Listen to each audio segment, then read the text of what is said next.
Pakistan aesthetic hair transplant centre,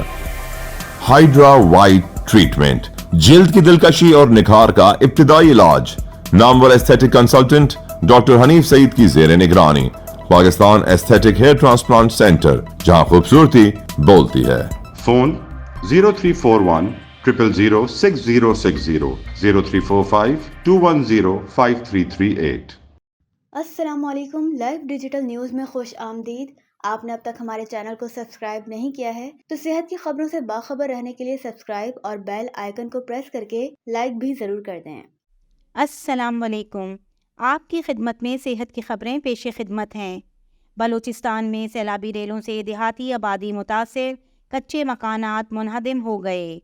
رابطہ سڑکیں بند ہو گئیں، ہب ڈیم میں سطح آب میں اضافہ۔ پی ایم اے بلوچستان نے صوبائی حکومت سے صحت کی سہولیات میں اضافے کا مطالبہ کر دیا۔ پاکستان میڈیکل ایسوسی ایشن بلوچستان کے صدر ڈاکٹر آفتاب کاکڑ نے کہا ہے کہ صوبے میں معیاری انتہائی نگہداشت یونٹس کی شدید کمی ہے۔ سابق وفاقی وزیر اسد عمر کو پنجاب انسٹیٹیوٹ آف کارڈیالوجی سے ڈسچارج کر دیا گیا، حالت خطرے سے باہر ہے۔ سندھ ہائی کورٹ نے ہراسگی کے الزام میں ہٹائے گئے انٹر بورڈ کراچی کے چیئرمین نسیم غنی میمن کی بحالی کا نوٹیفیکیشن معطل رکھنے کا حکم برقرار۔ مزید تفصیل خصوصی رپورٹ میں۔ Do university of health sciences میں یوم استحصال کشمیر واک کا انعقاد۔ اس موقع پر وائس چانسلر پروفیسر نادھی حسین نے خطاب کرتے ہوئے کہا کہ کشمیر سے بھارت کا غاصبانہ قبضہ ختم کروایا جائے۔ اب آپ سراج الدین امجدی کی خصوصی رپورٹ ملاحظہ فرمائیں۔ السلام علیکم ورحمۃ اللہ وبرکاتہ۔ میں ہوں سراج الدین امجدی۔ آج کی خصوصی رپورٹ وفاق کے اداروں کے صحت کے اداروں کے ملازمین کی ترقیاں، حکومت سندھ کے تحت انٹر بورڈ کراچی کے سابق چیئرمین بورڈ کے حوالے سے سندھ ہائی کورٹ کا بڑا حکم، سندھ سروسز اسپتال کراچی میں لاقانونیت کے خلاف عملی اقدامات کا آغاز و دیگر خبروں پر مشتمل ہے۔ ناظرین کرام، پولیو سے پاک پاکستان ہمارا وہ قومی مسئلہ ہے جس کے خاتمے کے لیے پوری قوم کو یکسو ہو کر قومی محکمہ صحت کے اس پروگرام کو کامیاب بنانا ہم سب کا قومی فریضہ ہے۔ 15 اگست سے کراچی کے ہائی رسک علاقوں میں انسداد پولیو کی خصوصی مہم شروع ہو رہی ہے، جس میں 10 لاکھ سے زائد 5 سال تک کی عمر کے بچوں کو پولیو کی خوراک پلانے کے علاوہ اس بار FIVP ویکسین کے ٹیکے بھی لگائے جائیں گے۔ یہ فیصلہ گزشتہ روز کمشنر کراچی سید حسن نقوی کی صدارت میں ہونے والے ایک اجلاس میں کیا گیا۔ اجلاس میں EOC کے کوارڈینیٹر ارشاد سوڈر، توسیع حفاظتی ٹیکہ جات، عالمی ادارہ صحت، UNICEF, Bill and Melinda Gates, Rotary International کے نمائندوں اور پاکستان رینجرز و دیگر متعلقوں کے افسران نے اجلاس میں شرکت کی۔ ہمیں اپنے بچوں کے مستقبل کو محفوظ بنانے کے لیے والدین سمیت سب کو اس قومی مہم کی کامیابی کے لیے اپنا کردار ادا کرنا چاہیے۔ الحمدللہ LDN نے کورونا 19 کے سندھ سروسز اسپتال کراچی میں ہسپتال کے افسروں کے عزیز و اقارب کے سفارشی اور من پسند ملازمین کی سب سے پہلے نشاندہی کرتے ہوئے یہ بھی بتا دیا تھا کہ سندھ سروسز اسپتال کراچی کے senior medical officer doctor Sikandar Iqbal پکڑے گئے، اور یہ بھی بتا دیا تھا کہ ان کی ہمشیرہ زرتاج عروج بنت بشیر احمد زوجہ نوید الحسن بیک وقت ڈسٹرکٹ ساؤتھ کراچی اور سندھ سروسز اسپتال کراچی سے 2 سرکاری تنخواہیں گھر بیٹھے وصول کر رہی تھیں۔ سول سرجن کراچی ڈاکٹر عاشق شیخ نے اس لاقانونیت کے خلاف کارروائی کرتے ہوئے مئی 2023 سے ان کی ملازمت ختم کرتے ہوئے ان کی تنخواہ کو اسٹاپ کر دینے کا حکم جاری کر دیا ہے، جبکہ ابھی تک DHO south doctor Raj Kumar نے کیا کارروائی کی، کیونکہ زرتاج عروج یومیہ 600 روپے رضاکار کی ڈیوٹی کیے بغیر ضلع ساؤتھ کے دفتر سے بھی گھر بیٹھے تنخواہ وصول کر رہی تھی، اور سروسز ہسپتال میں وہ ECG ٹیکنیشین کی حیثیت سے تقریباً ماہانہ 80,000 روپے تنخواہ لے رہی تھی۔ سوال یہ ہے کہ مذکورہ جعل سازی ثابت ہونے پر ادھوری کارروائی کیوں کی گئی ہے اور وصول کی گئی تنخواہوں کو واپس جمع کرانے کا حکم کیوں نہیں دیا گیا ہے، جبکہ ڈاکٹر سکندر اقبال میمن کی اہلیہ فرحت سکندر اور ان کے بہنوئی نوید الحسن و دیگر ٹبر کو ڈاکٹر سکندر اقبال میمن نے جس اپنی سرکاری حیثیت اور اختیارات کا غلط اور غیر قانونی استعمال کرتے ہوئے نصف درجن کے قریب اپنے قریبی عزیزوں کو گھر میں بیٹھے عارضی کورونا ملازمین کی حیثیت سے جو تنخواہیں دلوائی ہیں ان کے خلاف بلکہ خود ڈاکٹر سکندر اقبال میمن کو فوری طور پر ریلیو کر کے محکمہ صحت میں رپورٹ کرنے کے احکامات کے ساتھ ہی جعل سازی اور دھوکہ دہی کی FIR سمیت انہیں قومی خزانے کو نقصان پہنچانے کا معاملہ FIA اور اینٹی کرپشن کو بھی بھجوایا جانا چاہیے تھا، لیکن اب تک ایسا نہیں کیا گیا ہے۔ جبکہ اسی طرح حمزہ نامی سندھ سروسز ہسپتال میں اکاؤنٹنٹ خود ساختہ وہاب اللہ یوسفانی کے سفارشی OT ٹیکنیشین کے عارضی ملازم کورونا کی تنخواہ وصول کر رہے ہیں، لیکن ان کے پاس OT ٹیکنیشین کی کوئی اسناد پیش کرنے کے لیے نہیں ہے۔ اور اب جبکہ اینٹی کرپشن کے سابق افسر طارق حسین سیتو کی تحقیقات کا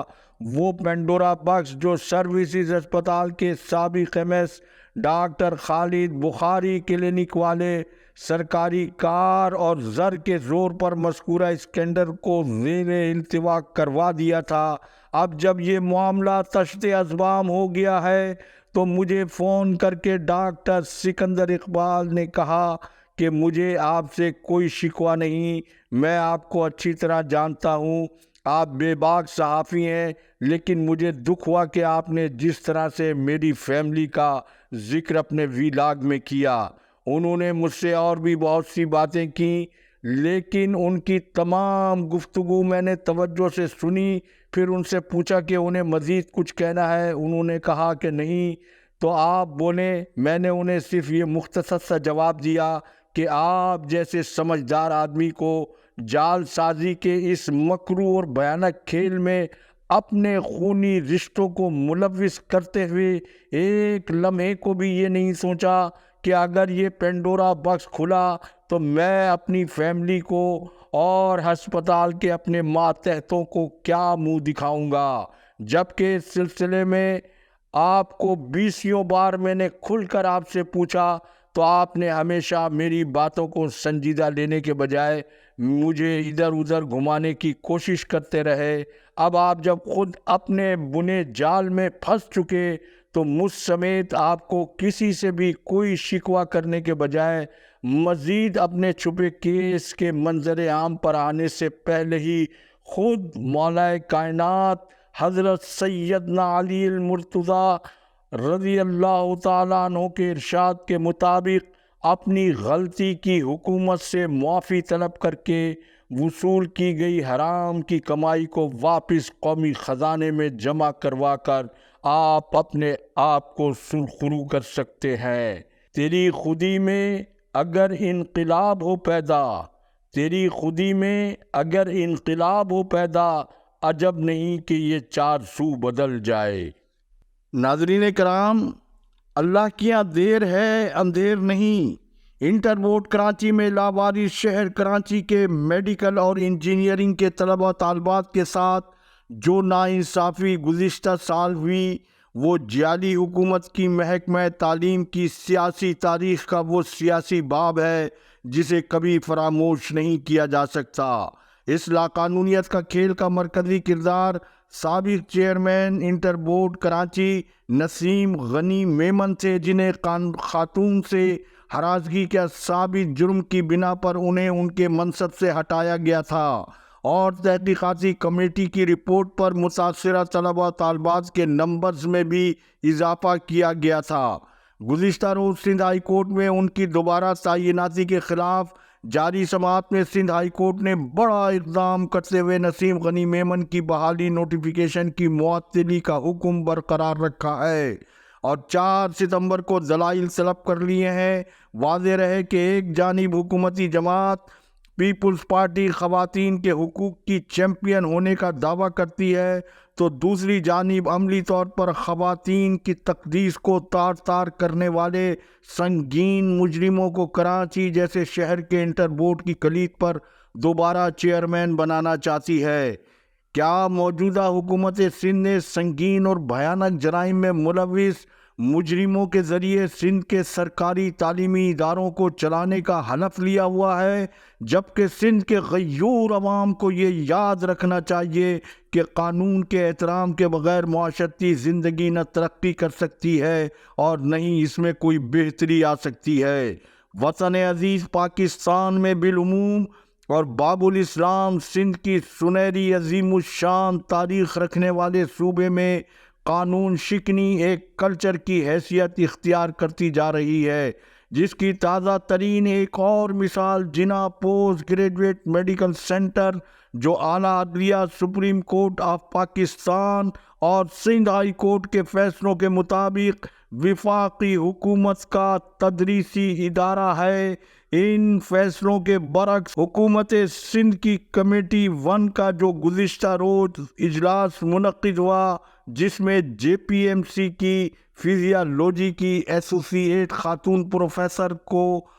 پروفیسر کے درجے پر ترقی دیتے ہوئے قانون سے جو کھلواڑ کیا گیا ہے، شاید پاکستان کے دیگر صوبوں میں اس کی کوئی مثال بمشکل ہی ملے۔ جبکہ دوران اجلاس کمیٹی کے ممبران کی جانب سے مذکورہ خاتون کی اہلیت کے حوالے سے متعدد قانونی نشاندہی کے علاوہ اعتراضات بھی پیش کیے گئے، لیکن چیف سیکریٹری سندھ سید آصف حیدر شاہ نے بجٹ بک میں اسامی نہ ہونے کے باوجود اپنے اختیارات سے تجاوز کرتے ہوئے ایسوسی ایٹ پروفیسر کو خلاف قانون پروفیسر بنانے کا انوکھا کارنامہ سر انجام دے ڈالا۔ جبکہ یہاں یہ امر بھی دلچسپی سے خالی نہیں ہے کہ جنا پوسٹ گریجویٹ میڈیکل سینٹر کی گائناکولوجی کی ڈاکٹر نسرین فاطمہ کی موجودہ ترقی کے حوالے سے دائر پٹیشن پہلے ہی سندھ ہائی کورٹ میں زیر سماعت ہے۔